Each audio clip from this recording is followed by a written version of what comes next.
Hey Canucks fans, it is Canucks game day. Brock Boeser is going to be a healthy scratch, and Spencer Martin takes over as our true number one. I'm Canuck Clay, and this is my Canucks take, all in one take. It's Clay's Canucks commentary for Saturday, December the 3rd. If you're new, here's what you should do. Hit the subscribe button now for daily Canucks insight that's positive, timely, and trustworthy.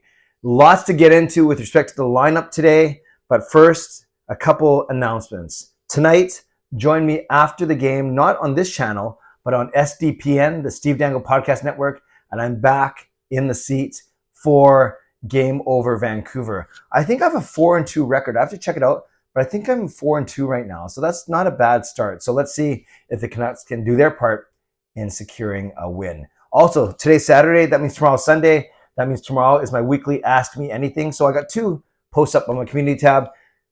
Everyone on this channel can leave me a question from my regular Ask Me Anything, but if you're a Legend, Franchise, or Hall of Fame member, I also have a Members Ask Me Anything post up as well. So regardless, go to my community tab after you watch this video and leave me a question for my vlog tomorrow. Finally, Hall of Fame and Legend members, group Zoom chat, 8 p.m. Pacific tomorrow night. I will send the link on the community tab a little bit later today. Okay, let's get to tonight's game.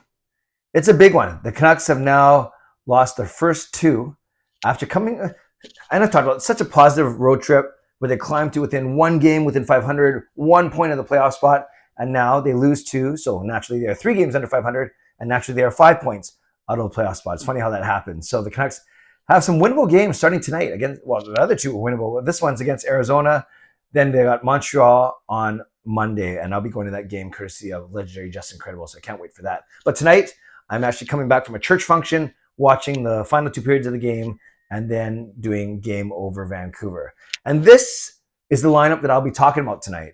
We'll start from the back end out. No surprise, Spencer Martin, now our number one goaltender. Thatcher Demko, as reported by Elliot Friedman last night and as confirmed by the Canucks this morning, Thatcher Demko out for 6 weeks. I'm not sure if they've actually said what's wrong with him. I think we'll find out soon enough, but as I speculated yesterday, I think it's a groin injury, but it could be hip, it could be knee, it could be hamstring, it could be quad, it could be any of those things.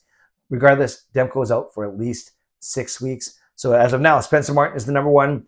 Colin Delia is our backup. And as I talked about yesterday, we'll see if the Canucks bring in yet another goaltender to boost up the depth. But Spencer Martin, he's been playing well, played well last year, he's been playing well this year. Now a chance to do it on a nightly basis, or basically from the majority of a game-to-game basis. Same 6 defensemen. I know. It pains me to say this, but that means Riley Stillman is in playing with Tyler Myers, despite having, it looks like, a healthy Travis Dermott now, and hopefully it's just a matter of time before he gets in. I believe he was a full participant in practice today, not just wearing the non-contact sweater. So your scratches are Travis Dermott and Kyle Burrows. I would love either of those two guys in over Riley Stillman, but you have Stillman with Myers on your bottom pair. You have, of course, Hughes, Schenn, OEL, and Bear. By the way, I really like Ethan Bear's game. I think it's being quiet. It's kind of being masked by, in a good way, by the play of guys like PD and Hughes and Horvat. And then when things go wrong, usually, well, I just did. I spent 30 minutes, not 30 minutes, sometimes it feels like that, 30 seconds complaining about Riley Stillman. So even when Bear has a good game, it kind of gets overshadowed. Even when Bear has a bad game, it kind of gets overshadowed by guys who have worse games. But I really like the way Bear is playing right now. So again, OEL and Bear, Hughes and Schenn, Stillman and Myers. Up front, the biggest news is Brock Boeser is going to be a healthy scratch. I'm not sure. I'm willing to go out on a limb and say this is his first healthy scratch of his career, because I can't remember him being healthy scratch under Travis Green, but it is, or even Willie Desjardins. So it is indeed Brock Boeser, a healthy scratch. I do remember they didn't start. I guess they didn't start him, now that I think about it, in his rookie season, but that was a little bit different. Regardless, Boeser goes from playing on the top line on Thursday night to sitting in the press box tonight. So the lines look like this. Horvat with Miller and Hoglander, Pettersson, McCabe, and Kuzmenko. Those two are pretty, you could probably guess those right away. Now our third line has Sheldon Dries in the middle still, with Connor Garland on his wing, and Dakota Joshua moving up, and he's rewarded in a couple ways today, and I'll get about the second way in a second. But the first one, he gets maybe slightly more minutes playing on the third line with Dries and with Garland. And the fourth line is Niels Amon, Curtis Lazar, and a retaining returning Jack Studnicka. So again, Aman, Lazar, and Studnicka. Studnicka takes Joshua's spot on the fourth line, so Joshua moves up to the third line. Hoglander's up on the top line. Boeser in the press box. The other thing with Boeser being out of the lineup, you need someone to fill a spot on power play too. So that spot will go indeed to Dakota Joshua. So you have, of course, your top power play unit of PD, Miller, Horvat, Kuzmenko, and Hughes.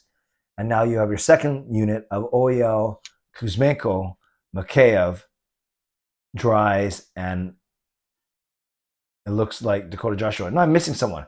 No, I said Kuzmenko twice. Sorry. Second unit will be Mikheyev, Garland, Dries, Joshua, and OEL up top. So we'll see how that goes. Dakota Joshua, obviously a lot bigger than Brock Boeser or Andrei Kuzmenko, one of the biggest forwards, if not the biggest forward on the team. So he's going to try and take away the goalie's eyes. That's always a funny saying, take away the goalie's, not literally take away the goalie's eyes, but try and get in front of the goalie. Well, you guys knew that. I don't know why I explained that to you. He's going to get in front of the goalie. Can you imagine if like a goalie had no eyes? But we'll save that for another video.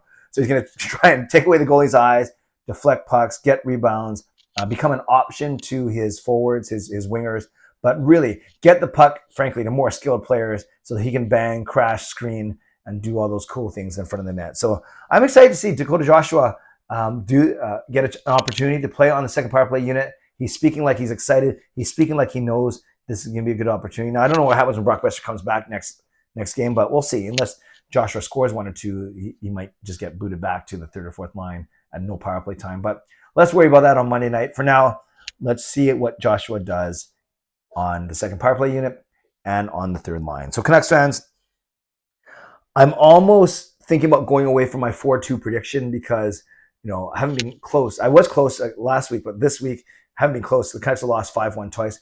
But there's no way they're going to lose 5-1 to the Coyotes. If they lose 5-1 to the Coyotes, I would do something drastic on my live stream tomorrow, but I don't want to name what it is. But today, I'm going Canucks 4-2 because this just feels like a 4-2 game for the Canucks, a team that they should beat.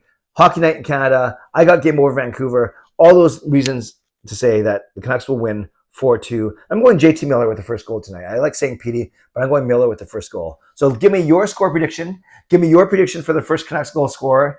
Tell me that you're going to join me on Game Over Vancouver. And I think most importantly, let me know what you think of these lineup decisions. Brock Boeser out. Riley Stillman still in. Leave a comment below. I'd love to read, react, and reply as always. And don't forget, join me for Game Over Vancouver on the Steve Dangle Podcast Network right at the end of the game tonight. And don't forget to leave me questions for my Ask Me Anything. Those posts are on my community tab. Shout out to my sponsors, Van City Experts Real Estate, Perform and Transform, Personal Training and Weight Loss. Thank you, legendary Lucas Gates, legendary Justin Credible, legendary Andrew Chang, Hall of Fame and franchise members as well. And thanks to all of you for continuing to support me on this channel. As always, subscribe if you like to, like this video if you like to, leave a donation, become a member, upgrade your membership if you like to, and definitely leave a comment down below. Score prediction, first Canucks goal scorer, and what do you think of these roster moves today? As always, stay safe, stay healthy, take care of yourselves, and take care of each other. Enjoy the day, enjoy the game. See you tonight on Game Over Vancouver as I just smoked my hand on my desk. God bless, and go Canucks go.